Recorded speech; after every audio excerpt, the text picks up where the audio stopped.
ಗುರುಗಳ ಕರುಣದಿಂದ ಪನಿತು ಪೇಳುವೆ ಪರಮ ಭಗವದ್ಭಕ್ತರಿದನಾದರದಿ ಕೇಳುವುದು ಕಡು ಕರುಣಿ ನೀನೆಂದರಿದು ಹೇರುಡಲ ನಮಿಸುವೆ ನಿನ್ನಡಿಗೆ ಬೆಂಬಿಡದೆ ಪಾಲಿಸು ಪರಮ ಕರುಣಾ ಸಿಂಧು ಎಂದೆಂದು ನಡು ನಡುವೆ ಬರುತ್ತಿಪ್ಪ ವಿಘ್ನವ ತಡೆದು ಭಗವನ್ನಾಮ ಕೀರ್ತನೆ ನುಡಿದು ನುಡಿಸೆನ್ನಿಂದ ಪ್ರತಿ ದಿವಸದಲ್ಲಿ ಮರೆಯದಲೇ. ಸರ್ವಜೀವನ ಪ್ರಕ್ರಿಯಾ ಸಂಧಿಯಲ್ಲಿ 13ನೇದು, ಅದನ್ನೇ ಪಿತೃಗಣ ಸಂಧಿ ಅಂತಾರೆ. ಅದರಲ್ಲಿ 22ನೇ ಪದ್ಯ. ದೇಶ ದೇಶವ ಸುತ್ತಿ ದೇಹಾಯಾಸಗೊಳಿಸದೆ ಕಾಮ್ಯ ಕರ್ಮ ದುರಾಶೆಗೊಳಗಾಗದಲೆ ಬ್ರಹ್ಮಾದ್ಯಖಿಳ ಚೇತನರು ಭೂಸಲಿಲ ಪಾವಕ ಸಮೀರಾಕಾಶ ಮೊದಲಾದ ಕಿಳತತ್ವ ಪರೇಶಗಧಿಷ್ಠಾನವೆಂದರಿ ಅರ್ಚಿಸು ಅನವರತ. ನಾನಾ ದೇಶಗಳಲ್ಲಿರುವಂತಹ ಪುಣ್ಯಕ್ಷೇತ್ರಗಳನ್ನು ತೀರ್ಥಯಾತ್ರೆ ಮಾಡಬೇಕಾದ್ರೆ ದೈಹಿಕ ಶ್ರಮವೂ ಇದೆ, ಜೊತೆಗೆ ದ್ರವ್ಯ ವೆಚ್ಚವೂ ಇದೆ, ಕಷ್ಟಕರವಾಗಿದೆ. ಆದ್ದರಿಂದ ಇಲ್ಲಿ ಯಾತ್ರೆ ಮಾಡಬೇಡ ಅಂತ ಹೇಳ್ತಾ ಇಲ್ಲ, ಅದಕ್ಕೆ ನಿನ್ನ ಫುಲ್ ಇದು ಎನರ್ಜಿಯನ್ನು ಹಾಕಬೇಡ ಅಂತ ಹೇಳ್ತಾ ಇದ್ದಾರೆ. ಕೇವಲ ಜಲವೇ ತೀರ್ಥವಲ್ಲ, ಅಲ್ಲಿ ಯಾವ ರೀತಿ ಯಾತ್ರೆ ಮಾಡಬೇಕು ಆ ರೀತಿಯಾಗಿ ಮಾಡಿದರೆ ಅದ್ರ ಪುಣ್ಯ ಇಲ್ಲದೆ ಇದ್ದರೆ ಕೇವಲ ದೇಹ ಆಯಾಸ, ಆಮೇಲೆ ದುಡ್ಡು ಖರ್ಚು, ಪುಣ್ಯ ಇಲ್ಲ, ಏನಿಲ್ಲ. ಅದಕ್ಕೋಸ್ಕರ ಪಾತ್ರರ ಸಂಗಡ ಯಾತ್ರೆಯ ರಚಿಸಿ ವಿಧಾತೃಪಿತನ ಗುಣ ಸ್ತೋತ್ರಗಳ ಶ್ರೋತ್ರದಿ ಸವಿದು ವಿಚಿತ್ರಾನಂದದಿ ಗಾತ್ರವ ಮರೆದು ಪರತ್ರವ ಪಡೆಯುವುದೇ ಫಲವಿದು ಬಾಳುವುದಕ್ಕೆ. ಜಗನ್ನಾಥದಾಸರಲ್ಲಿ ಹೇಳಿಬಿಟ್ಟಿದ್ದಾರೆ, ಯಾತ್ರೆ ಮಾಡು ಬೇಡ ಅಂತ ಹೇಳಿಲ್ಲ, ಪಾತ್ರರ ಸಂಗಡ ಯಾತ್ರೆ ಮಾಡು ಅಂತ ಹೇಳ್ತಾರೆ. ಅಲ್ಲಿ ಹೋಗಿ ಹರಟೆ ಹೊಡಿತಾ, ಎಲ್ಲೋ ಊಟ ಮಾಡ್ತಾ, ಎಲ್ಲೋ ತಿಂತಾ, ಇದರಿಂದ ಏನು ಕೇವಲ ದೇಹಾಯಾಸ, ಜಸ್ಟ್ ಎ ಪಿಕ್ನಿಕ್. ಅದು ಯಾತ್ರೆ ಅಂತ ಅನ್ಸ್ಕೊಳ್ಳೋದಿಲ್ಲ. ಅದಕ್ಕೋಸ್ಕರ ಪಾತ್ರರ ಸಂಗಡ ಯಾತ್ರೆಯ ರಚಿಸಿ ವಿಧಾತೃಪಿತನ ಬ್ರಹ್ಮದೇವರ ತಂದೆಯಾಗಿರುವಂತಹ ಪರಮಾತ್ಮನ ಗುಣಸ್ತೋತ್ರಗಳ, ಪರಮಾತ್ಮನ ಗುಣಗಳನ್ನು, ಸ್ತೋತ್ರವನ್ನು ಶ್ರೋತ್ರದಿ ಸವಿ, ನೋಡ್ರಿ, ಕಿವಿಯಿಂದ ಕೇಳಿ, ಮೊದಲು ಬಾಯಿಂದ ಸ್ತೋತ್ರ ಮಾಡ್ರಿ. ಗಾತ್ರವ ಮರೆದು ಅಂತ ಇದ್ದಾರೆ. ಇದರಲ್ಲಿ ಇಷ್ಟು ಮಗ್ನ ಆಗಿರಬೇಕಲ್ಲ, ಎಲ್ಲ ಮರ್ತಿರಬೇಕು. ಆ ಪರಮಾತ್ಮನ ಬಿಟ್ಟು ಬೇರೆ ಏನು ಲಕ್ಷ್ಯಕ್ಕೆ ಬಂದಿರಬಾರ್ದು. ಆಗ ಆ ಯಾತ್ರೆ ಮಾಡಿದ್ದಕ್ಕೆ ಸುಖ. ನಾವು ಆ್ಯಸ್ ಎ ಪಿಕ್ನಿಕ್ ಅಂತ ಹೋಗಿ ಯಾತ್ರೆ ಮಾಡಿದರೆ ಆ ಸುಖ ಸಿಗೋದಿಲ್ಲ. ಅದಕ್ಕೆ ಹೇಳಿದ್ರು, ದೇಶ ದೇಶ ಸುತ್ತಿ ನೋಡ್ರಿ, ಕಾಮ್ಯಕರ್ಮಕ್ಕೆ ಒಳಗಾಗಿ ಅದು ಮಾಡಿದರೆ ಇದು ಸಿಕ್ಕತ್ತೆ, ಇದು ಮಾಡಿ, ಈ ಕಾಮ್ಯಕರ್ಮ ಬಿಡಬೇಕು. ಪ್ರತಿಯೊಂದು ಕೆಲಸದ ಹಿಂದೆ ಪರಮಾತ್ಮ ನಿನ್ನ ಅನುಗ್ರಹ ಆಗಲಿ. ಏನೇನು ಕೆಲಸ ಮಾಡ್ತಾ ಇದ್ದೇನೆ, ಪರಮಾತ್ಮ ನಿನ್ನ ಅನುಗ್ರಹದಿಂದ ಮಾಡ್ತಾ ಇದ್ದೇನೆ, ನಿನ್ನ ಅನುಗ್ರಹ ಆಗಲಿ, ಇದಿರಬೇಕು. ಎಲ್ಲರೂ ಬ್ರಹ್ಮಾದಿ ಅಖಿಲ ಚೇತನರು ಅಂತ ಹೇಳ್ತಾ ಇದ್ದಾರೆ. ಬ್ರಹ್ಮಾದಿ ತೃಣಾಂತ ಜೀವಿಗಳವರೆಗೆ ಎಲ್ಲ ಚೇತನರು. ಭೂಮಿ, ನೀರು, ಅಗ್ನಿ, ಆಕಾಶ, ವಾಯು ಎಲ್ಲವೂ ಪರಮಾತ್ಮನಿಗೆ ಅಧಿಷ್ಠಾನ. ಎಲ್ಲ ಚೇತನರು ಪರಮಾತ್ಮನಿಗೆ ಅಧಿಷ್ಠಾನ. ಅದಕ್ಕೆ ಯಾರನ್ನು ನೋಡಿ ಅಸಹ್ಯ ಪಡುವುದಾಗಲಿ, ಅವರು ಕಡಿಮೆ ನಾನು ಹೆಚ್ಚು, ಇದೆಲ್ಲ ಬೇಡ. ಅವರವ್ರದ್ದು ಅವರವ್ರಿಗೆ ಇರ್ಕೊಳ್ಳಿ. ಒಳಗಂತೂ ದೇವರು ಇದ್ದಾನಲ್ಲ, ಅದಕ್ಕೆ ಇದು ಮಾಡಿ. ಎಲ್ಲ ಪರಮಾತ್ಮನಿಗೆ ಅಧಿಷ್ಠಾನ ಅಂತ ತಿಳಿದುಕೊಂಡು ಅರ್ಚಿಸು ಅಂತ ಹೇಳ್ತಾ ಇದ್ದಾರೆ. ತದಂತರ್ಯಾಮಿ. ಅದಕ್ಕೋಸ್ಕರ ನಾವು ಏನು ಮಾಡಬೇಕಾದ್ರೂ ಭಾರತೀಯರಮಣ ಮುಖ್ಯ ಪ್ರಾಣಾಂತರ್ಗತ ಪರಮಾತ್ಮ ಅಂತ ಹೇಳ್ತೇವೆ. ಕಾಮ್ಯ ಕರ್ಮ ಬೇಡ ಅಂತ ಇದ್ದಾರೆ. ಕರ್ಮವನ್ನು ಮಾಡಲಿಕ್ಕೆ ಬೇಕು. ವರ್ಣ ಆಶ್ರಮಕ್ಕೆ ಅನುಸಾರವಾಗಿ, ದೇಶಕಾಲಕ್ಕೆ ಅನುಸಾರವಾಗಿ ಏನು ಕರ್ಮಗಳನ್ನು ಮಾಡುವಂಥ ಪರಮಾತ್ಮ ಹೇಳಿದ್ದಾನೆ ಅದನ್ನು ಮಾಡು. ಪರಮಾತ್ಮನ ಪೂಜೆ ಅಂತ ಹೇಳಿ ಮಾಡು, ಶ್ರದ್ಧೆಯಿಂದ ಮಾಡು. ಇದನ್ನು ಹೇಳ್ತಾ ಇದ್ದಾರೆ. ಇದ್ರ ಕಡೆ ಎಲ್ಲರೂ ಲಕ್ಷ್ಯ ಕೊಡಬೇಕು. ಎರಡು ವಿಧದಲ್ಲಿ ಲೋಕದೊಳು ಜೀವರುಗಳಿಪ್ಪರು ಸಂತತ ಅಕ್ಷರ ಅಕ್ಷರ ವಿಲಿಂಗ ಸಲಿಂಗ ಸೃಜ್ಯ ಭೇದದಲ್ಲಿ ಕರೆಸುವುದು ಜಡ ಪ್ರಕೃತಿ ಪ್ರಣವಾಕ್ಷರ ಮಹಾದಣು ಕಾಲನಾಮದಿ ಹರಿಸಹಿತ ಭೇದಗಳ ಪಂಚಕ ಸ್ಮರಿಸು ಸರ್ವತ್ರ. ಎರಡು ವಿಧದ ಜೀವರಿದ್ದಾರೆ ಲೋಕದಲ್ಲಿ. ಅದನ್ನೇ ಗೀತ ದ್ವಾವಿಮೌ ಪುರುಷೋ ಲೋಕೆ ಕ್ಷರ ಅಕ್ಷರ ಏವ ಚ ಕ್ಷರಃ ಸರ್ವಭೂತಾನಿ ಕೂಟಸ್ಥೋ ಅಕ್ಷರ ಉಚ್ಯತೆ. ಅದನ್ನೇ ಇಲ್ಲಿ ಹೇಳ್ತಾ ಇದ್ದಾರೆ. ಎರಡು ವಿಧದ ಜೀವರಿದ್ದಾರೆ. ಕ್ಷರ ಅಂದರೆ ದೇಹನಾಶ ಉಳ್ಳವರು, ಅಕ್ಷರ ದೇಹನಾಶ ಇಲ್ಲದೇ ಇರುವವರು. ಮಹಾಲಕ್ಷ್ಮಿ ಒಬ್ಬಳೇ ದೇಹನಾಶ ಇಲ್ಲದೇ ಇರುವವಳು. ಪರಮಾತ್ಮ ಅಂತ ಬಿಟ್ಬಿಡಿ, ಅವನಿಗಿಲ್ಲೇ ಇಲ್ಲ. ಆದ್ದರಿಂದ ಈ ಅಕ್ಷರ ಪುರುಷಳು ಅಂತ ಅವಳು ಅನ್ಸ್ಕೋತಾಳೆ, ಅವಳಿಗೂ ದೇಹ ನಾಶವಿಲ್ಲ. ಪರಮಾತ್ಮ ಮಹಾಲಕ್ಷ್ಮಿ ಬಿಟ್ಟು ಉಳಿದವರೆಲ್ಲರಿಗೂ ದೇಹ ನಾಶವಿದೆ.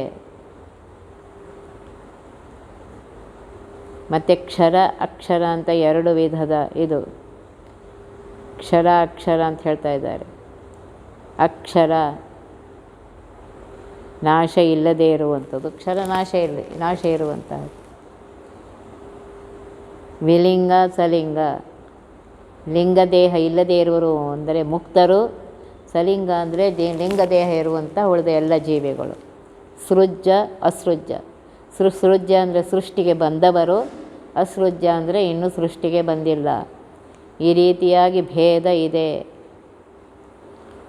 ಜಡ ಪ್ರಕೃತಿ ಪ್ರಣವ ಅಕ್ಷರ ಮಹಾದಣು ಕಾಲ. ನೋಡ್ರಿ, ಜಡ ಯಾವುದಂದರೆ ಪ್ರಕೃತಿ ಹೇಳ್ತಾ ಇದ್ದಾರೆ. ಪ್ರಕೃತಿ. ಪ್ರಣವ ಅಂದರೆ ಓಂಕಾರ.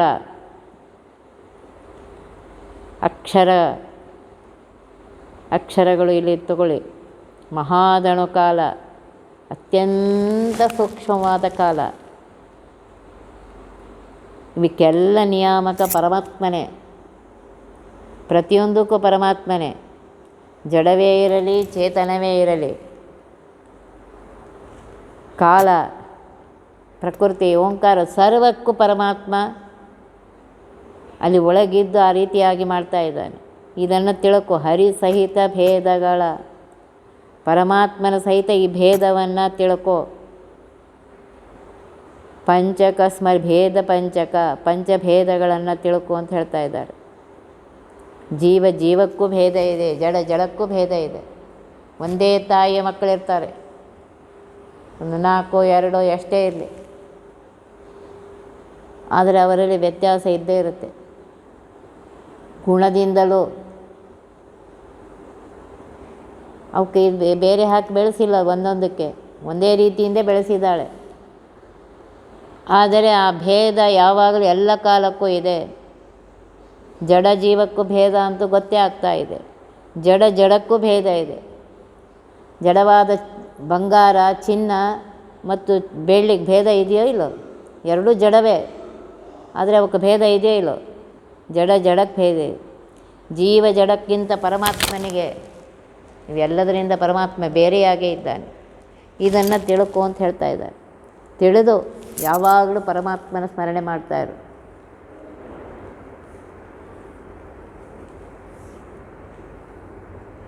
ಮುಕ್ತರು ಅಮುಕ್ತರಿಗೂ ಭೇದ ಇದೆ.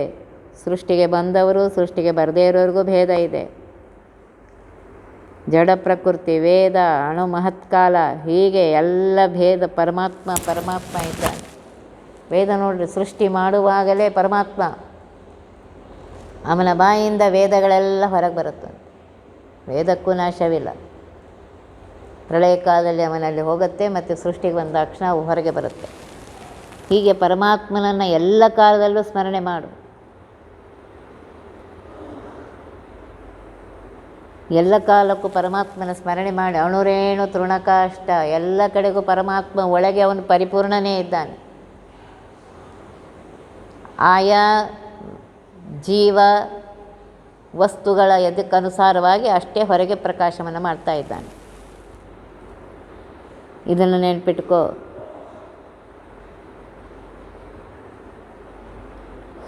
ಜೀವರ ಭೇದ ಜಡ ಜೀವ ಜಡಗಳ ಭೇದ ಪರಮನು ಜೀವ ಜಡ ಸುವಿಲಕ್ಷಣನು ಎಂದರಿದು ನಿತ್ಯದಲ್ಲಿ.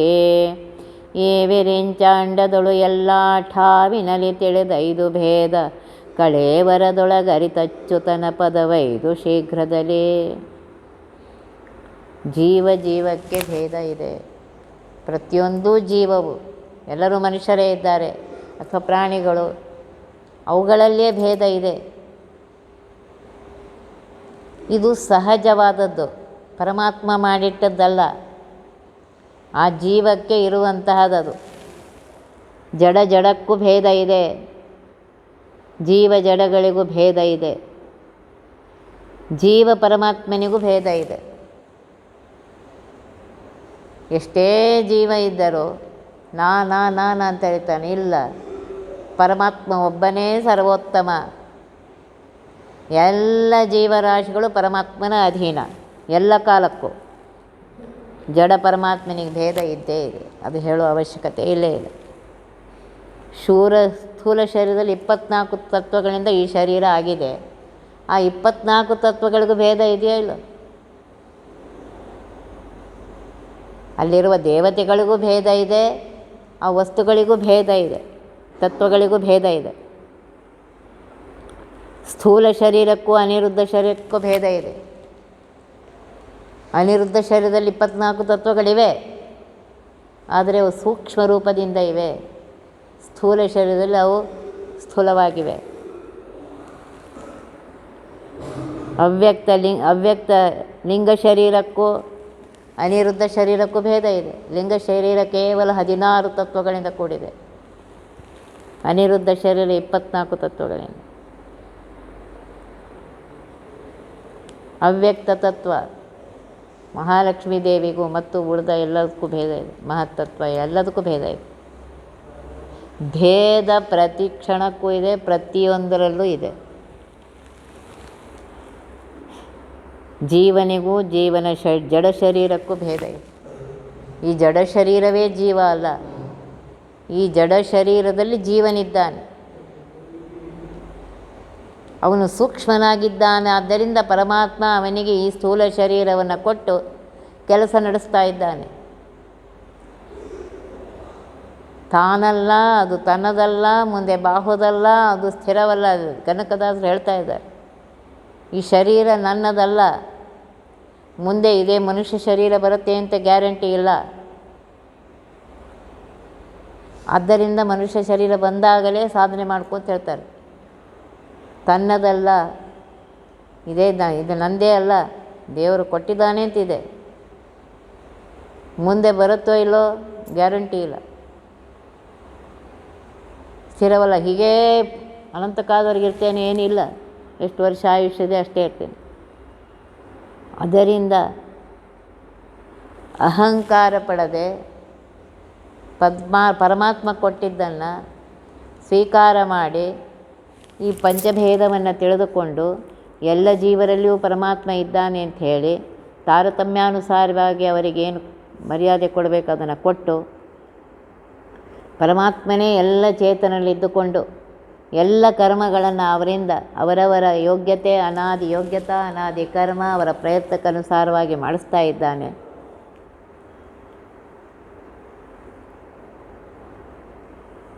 ಆಗಲೇ ಪರಮಾತ್ಮ ಅವನ ಅನುಗ್ರಹವನ್ನು ಮಾಡ್ತಾನೆ.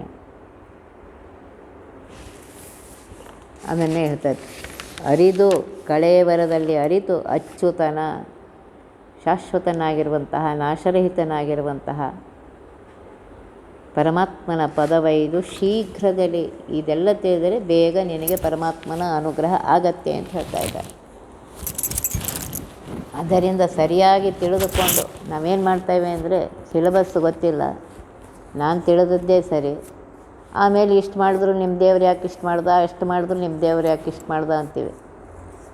ನಾವು ಸರಿಯಾಗಿ ತಿಳ್ಕೊಂಡಿಲ್ಲ, ಸರಿಯಾಗಿ ಆಚರಣೆ ಮಾಡ್ತಾ ಇಲ್ಲ. ಸರಿಯಾಗಿ ಮಾಡಿ ಪರಮಾತ್ಮನ ಅನುಗ್ರಹ ಆಗೇ ಆಗತ್ತೆ. ಅನುಗ್ರಹ ಆಗುವುದಕ್ಕೋಸ್ಕರ ಪರಮಾತ್ಮ ಇಷ್ಟೆಲ್ಲ ಹೇಳ್ತಾ ಇದ್ದಾನೆ, ಹೀಗೆ ಮಾಡು ಅಂತ. ಶೀಘ್ರದಲ್ಲಿ, ಅದಕ್ಕೆ ಹೇಳಿದ್ರು, ಶೀಘ್ರದಲ್ಲಿ ಪರಮಾತ್ಮನ ಅನುಗ್ರಹ ಪಡಿ.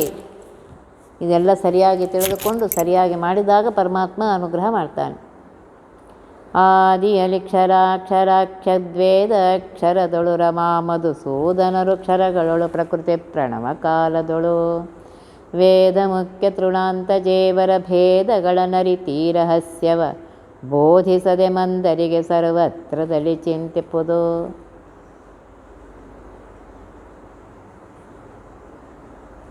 ಹೇಳ್ತಾರೆ, ಆದಿಯಲ್ಲಿ ಸೃಷ್ಟಿಯ ಕಾಲದಲ್ಲಿ, ಆದಿಕಾಲದಲ್ಲಿ ಕ್ಷರ ಅಕ್ಷರ, ಕ್ಷರ ಮತ್ತು ಅಕ್ಷರ ಅಂತ ಎರಡು ಭೇದ ಇತ್ತು. ಅಕ್ಷರಗಳು ಮಹಾಲಕ್ಷ್ಮಿ ಮತ್ತು ಮಧುಸೂದನ, ರಮಾ ಮಧುಸೂದನರು.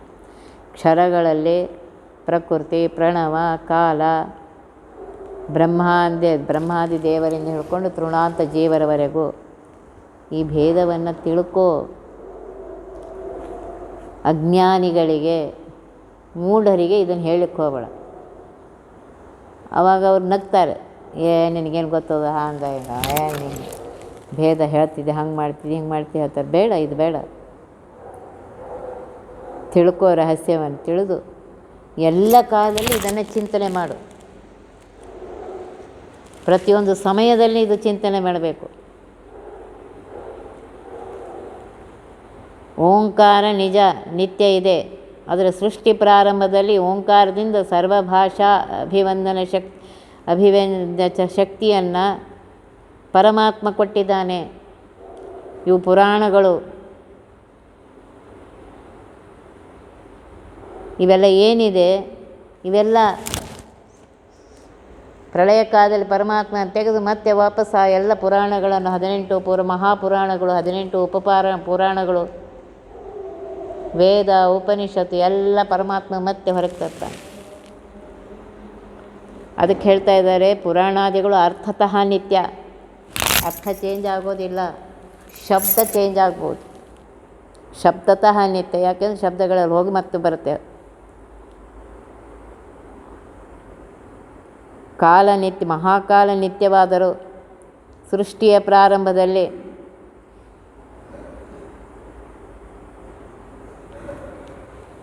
ಆ ಏನು ಕಾಲ ಪರಮಾತ್ಮ ತಾನು ಇಟ್ಕೊಂಡಿದ್ದ ಕಾಲನಾಮಕ ಪರಮಾತ್ಮ ಮತ್ತೆ ಅದನ್ನು ವಾಪಸ್ ತರ್ತಾನೆ.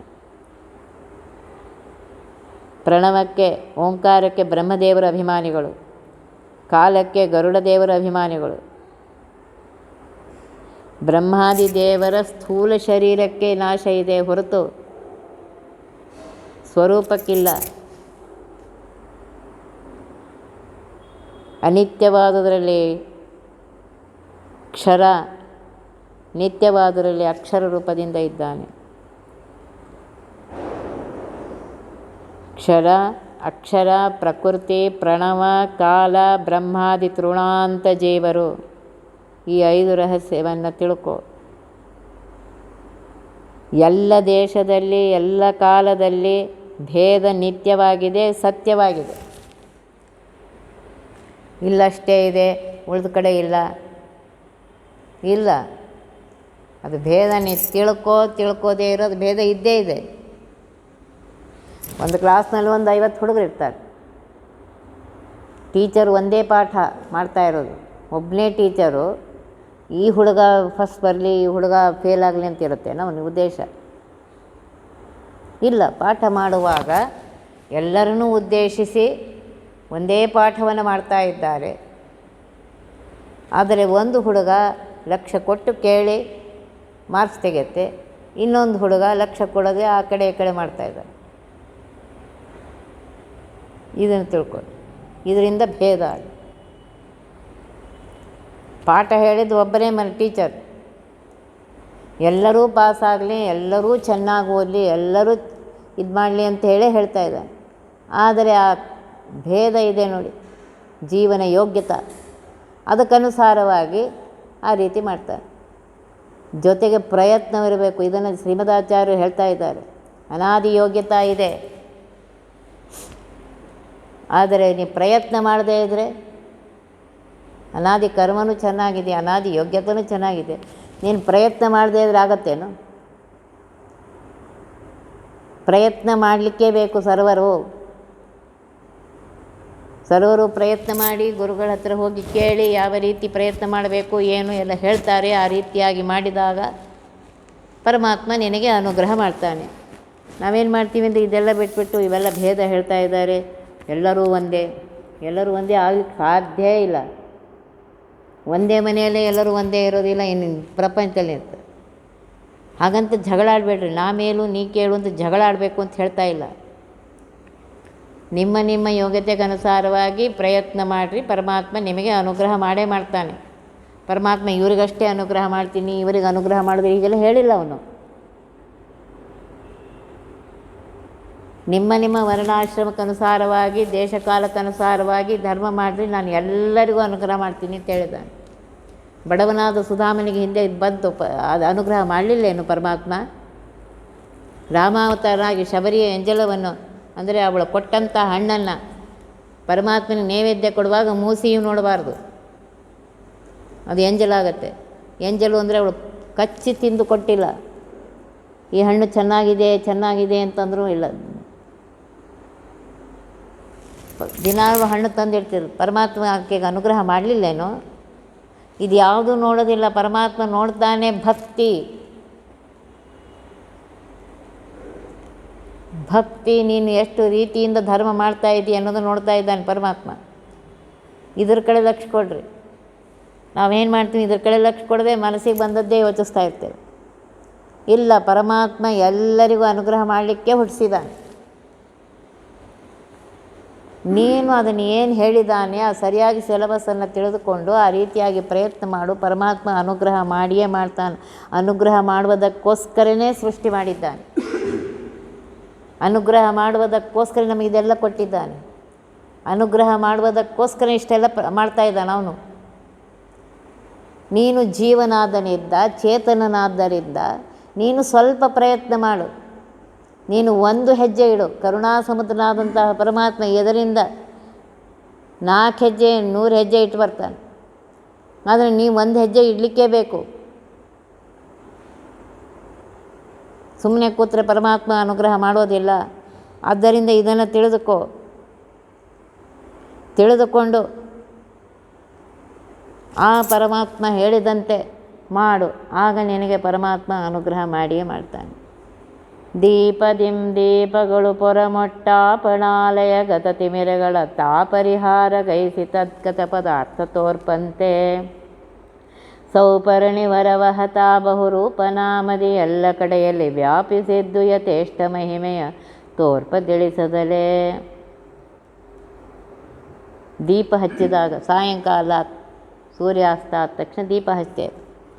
ಆ ದೀಪ ಏನು ಮಾಡುತ್ತೆ? ಕತ್ತಲೆ, ತಿಮಿರ ಅಂದರೆ ಕತ್ತಲೆಯನ್ನು ಹೋಗುತ್ತೆ. ಆಪಣ ಅಂದರೆ ಅಂಗಡಿ, ಮನೆ ಇರಲಿ, ರೂಮೇ ಇರಲಿ, ಅಂಗಡಿಯೇ ಇರಲಿ, ಅಲ್ಲಿರುವಂತಹ ಕತ್ತಲೆಯನ್ನು ಓಡಿಸಿ ಪರಿಹಾರಗೈಸಿ ಅಲ್ಲಿ ಅಂಗಡಿಯಲ್ಲಿರುವಂತಹ ಪದಾರ್ಥವನ್ನು, ಮನೆಯಲ್ಲಿರುವಂತಹ ಪದಾರ್ಥವನ್ನು ತೋರಿಸುವಂತೆ